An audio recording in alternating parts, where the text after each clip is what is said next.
Hello friends, welcome to my channel. મિત્રો, આજે આપણે વાત કરવાના છીએ LLB સેમેસ્ટર 6ની આવનારી યુનિવર્સિટી એક્ઝામના મોસ્ટ આઈએમપી પ્રશ્નો વિશે, જે તમને આવનારી યુનિવર્સિટી એક્ઝામમાં ખૂબ જ ઉપયોગી સાબિત થઈ શકે છે.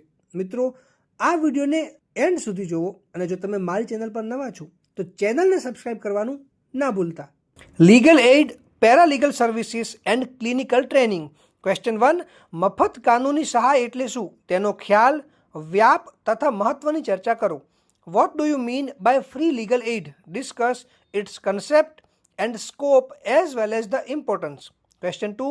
કાનૂની સેવા સત્તા મંડળ અધિનિયમ 1987 હેઠળ લોક અદાલતો તથા કાયમી લોક અદાલતોની રચના, કાર્યો અને સત્તાઓ વિશે ચર્ચા કરો. Discuss the constitution, functions and powers of the Lok Adalats and permanent Lok Adalats constituted under the Legal Services Authorities Act 1987. Question 3. કાનૂની સહાયની ખાતરી કરતી બંધારણીય જોગવાઈઓ સમજાવો. Explain the constitutional provisions ensuring legal aid. Question 4. આરોપીને મફત કાનૂની સહાય આપવા અંગે ભારતીય બંધારણીય જોગવાઈઓ સમજાવો. Explain the provisions of the Indian Constitution for free legal aid to the accused person. Question 5. કાનૂની સેવા સત્તામંડળ અધિનિયમ 1987ના હેતુ અને કારણોની વિસ્તૃતમાં ચર્ચા કરો. આ કાયદા અન્વયે કોણ મફત કાનૂની સેવા મેળવવા હકદાર છે? Discuss in detail the objects and reasons of the Legal Service Authorities Act 1987.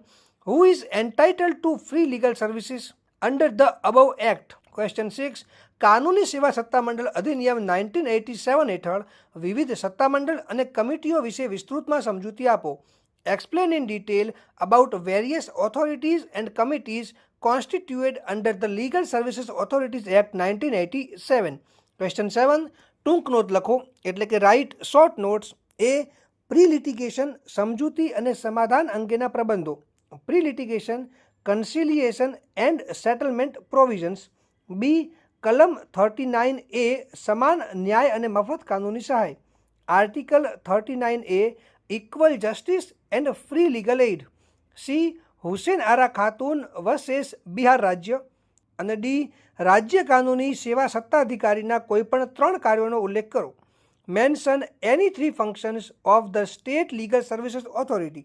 મિત્રો, જો તમને આના સિવાય કોઈ બીજો ક્વેશ્ચન હોય તો તમે મને કમેન્ટમાં પૂછી શકો છો. અને જો તમે મારા વોટ્સએપ ગ્રુપમાં જોડાવા માંગતા હો તો તેની લિંક તમને કમેન્ટ સેક્શનમાંથી મળી જશે. આ વિડીયોને વધુમાં વધુ શેર કરો અને મારી ચેનલને સબસ્ક્રાઈબ કરવાનું ના ભૂલતા.